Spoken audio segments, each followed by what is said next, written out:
Alright guys, welcome back to another episode of Blue Collar Shock. Joining me as always, Too Dirty Sanchez. See you, buddy. Awesome.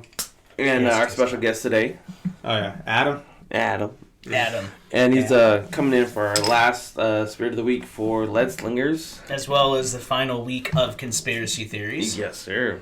Hell yeah. You know, this guy being a former connoisseur of certain delicacies of the world, I would imagine he probably has some thoughts on certain conspiracy theories. Oh yeah, most definitely. Alright guys, but before we get into all that stuff, we can get into our Spirit of the Week. Fabian, would you please take it away? Yes, I will. All right, so to wrap up this week, or this month's line of Leadslingers is going to be the Leadslingers Thin Blue Line Bourbon Whiskey. So as we stated last week, this has almost the same color hue as the previous bourbon whiskey that we had. So we imagine it's probably going to taste the same. It just, maybe they, give so much to, law enforcement as charity or donations, to assist with stuff. But I don't really know. We should probably look that up. I did, and I found nothing. Nothing? Oh. Well, I don't know. Maybe this is just something to, say, hey, I support police officers. Maybe it tastes like donuts. Maybe, dude, or bacon. One or the other. I'll take either one. Ooh, maple-covered bacon donuts. Ooh, yeah. Bacon-wrapped donuts, fried, smothered with maple syrup. Yeah, he's speaking to my inner fat kid, which is also my outer fat kid.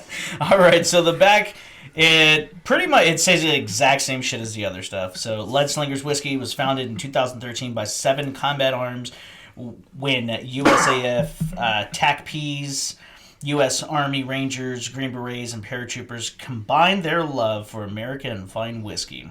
Leadslinger Whiskey was born. Tired of people afraid to support the Second Amendment, the LSW team was focused on bringing a quality bourbon whiskey to freedom-loving, like-minded individuals. Stay frosty and freedom on. So, yeah. And the alcohol content, so this is 80 proof, so it's going to be 40% alcohol by volume. Kind of standard. Yeah. Standard for your bourbon whiskeys across the board. You gotta love that sound. Yeah.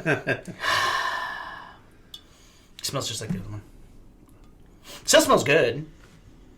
Yeah, it kind of does. I don't know, it's been a week, so I kind of can't remember the other one smelled that well. That smells like whiskey. Yep. Good old whiskey. Oh, crazy.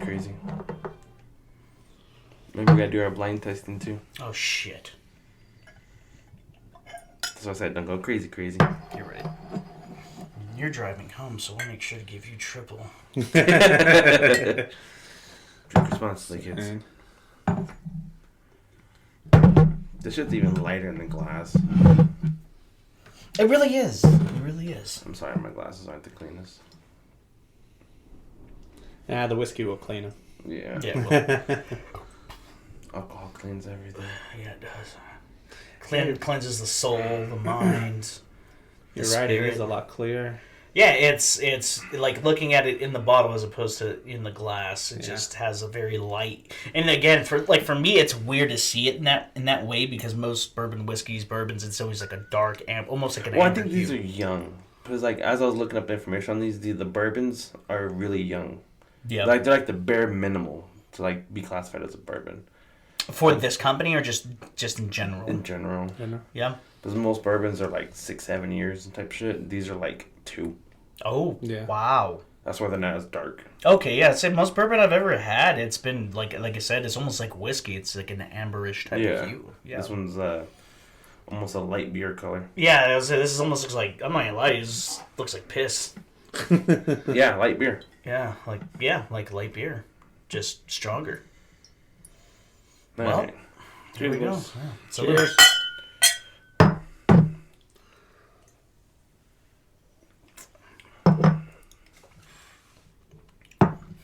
Yeah. It tastes just like the other one. Yeah, it kind of does. It's a smooth whiskey. It's not rough by any means, no. But again, I think it falls in that line of being I would say just above average. Yeah. I feel like it's a little lighter than Jameson. Yeah. I feel like Jameson, when you drink it, it tastes just like that, but the after is a burn. And this one's more smooth. Yeah, smooth. Yeah. Lot more smooth. Well, I almost think so. Like when I think of Jameson, I think of like the way I think of like Asahi. Asahi is like a dry beer. Yeah. I think of Jameson the same way, like a dry whiskey. Yeah. You know. So. You know, and I think we have a bottle of Jameson in the collection. I just don't think I've ever opened it. Oh no! I mean, we were too busy drinking other shit. Yeah. I'm pretty sure I love Jameson. No, Jameson's dude, the best. I'm man. telling you, man. No, dude, you don't even know. I don't because I haven't been through y'all's collection. Y'all have. So extensive. we had from this line of Leadslingers, the Fighting Spirit, which I gave them as a housewarming gift. That shit is fucking great, dude. It's a rye whiskey, not just a whiskey, but it's a rye whiskey. Yeah. And then we had Minuteman, which was a single malt whiskey. And that shit was fucking great, too. It was fucking delicious. The Johnny Walker, that stuff is good. Here's this Japanese whiskey. It's called Mars. And Mars Iwa. It's fucking really Okay, fucking so good. I like how you bring this up. So last night was, I guess you could say she's my grandmother-in-law. It was her birthday or whatever. I don't know. Yeah. My wife's grandma. It was her birthday. So we went over there. We all had the party and everything. And then they don't really drink a whole lot, but they were like, hey, bring drinks. My mind went straight to liquor. Yeah, obviously. And, that's what it is. And my wife was like, no, we gotta bring sodas and shit. Like, all right, fine. But I'm gonna bring like 2 bottles. So I brought the Iwa and I brought the Napalm. Because her family kind of likes Fireball. Do they? Yeah. That's weird. Like, her mom tried the Fireball. Her mom liked it. She was like, that's good. She's like, that's really good. And I'm like, all right. Anyway, so we go over there. Tell me why, you'll see here in a little bit, the Napalm is down to, like, right here. Holy shit. Yeah. Dude, Really? when they all tried it, they're like, it's all right. Dude, in, like, seconds, I come back. Can I have another one? That was really good. I'm like, I thought you said it was They're like, no, never mind. It's really good. I like it. I'm like, all right, then. Let's keep going. Yeah. But the fucking Iwa, everybody, it's too spicy. Really? I fucking love that shit. Yeah, so do I, dude. The Iwa whiskey is just so fucking good. I have no idea why people are bitches. Wow. Now, like Abel, Yeah. he liked it. He thought it was delicious. Yeah, the Iwa's fucking great, dude. Yeah. But a lot of, like, their cousins and stuff like that, they're like, too spicy. I'm like, Too spicy. It's not a spicy whiskey. Though. it's not. It's No, really not at all. No, I have spicy whiskey at my house. That shit is spicy. But no, the it's really fucking smooth. It has a really good, like, complex flavor to it. Okay. So Maybe their palate's just not open up to it like ours have been. yeah, I guess so, man. Because we've had the good, we've had the bad, we've had the in between. True. All right, so anyways, back to this, guys. Let's get into with our rating. I'm gonna give a solid 3. 3 mags for me. I'll give it 3.5. Be a little more generous. I'll be 3.5. I think it's just above average for me, like your average whiskey. I would probably choose that because it has almost the same flavor profile as a lot of whiskey or bourbon whiskeys that I've had. The only difference is it's like he said, this doesn't have a burn after it. Yeah, it has a nice smoothness to it. So I could see this being a nice. So I guess just like the last one last week, this is something you'd want to maybe, if you want to shoot it, you can. It's smooth enough for you to do it. But I would more likely use this for something like a Coke.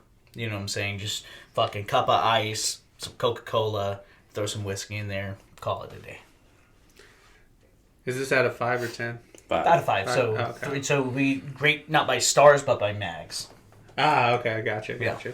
So. Yeah, I'd have to go with the 3 because the Jameson it would put, and I'm a big fan of Jameson, so I'd put Jameson like at a 3.5 or a 4, and this one it doesn't have the same kick. I'd prefer to shoot this straight than I'd prefer to shoot Jameson straight. Because Jameson has a hard afterburn. Yeah. And this one doesn't. I could shoot it straight and it'd be no problem. Right. Okay. So yeah, like a 3. Okay, that's fair. So across the board, it's averaging like a 3.3. 3.25 roughly. Yeah. It's not bad. It's not a bad. It's like I said before. It's not a bad bourbon whiskey. It's not horrible, but it's not top shelf shit that we've had before, you know. Yeah. So, well, then again, you know, it's veterans. I'm sure they're going for the military grade. Yeah. Well, it's like, you know, like I said last week, you know, it's good enough for government work, right? Yeah. Yeah. So anyways, guys, so that's our good overview of that. We're going to end this episode with there, and we're going to start a new one for our blind taste test of all the Leadslingers we've had this last month. Oh, jeez. And it's going to be interesting. We're going to do this blindfolded. Nobody's going to know what's what, and we're going to see if we can pick it out. Adam's at a severe disadvantage. Huge disadvantage. But he can at least rate them in which ones he thinks are the best. Right, that'll work. Right. That'll work. So, alrighty, guys, we'll be back, and stay tuned.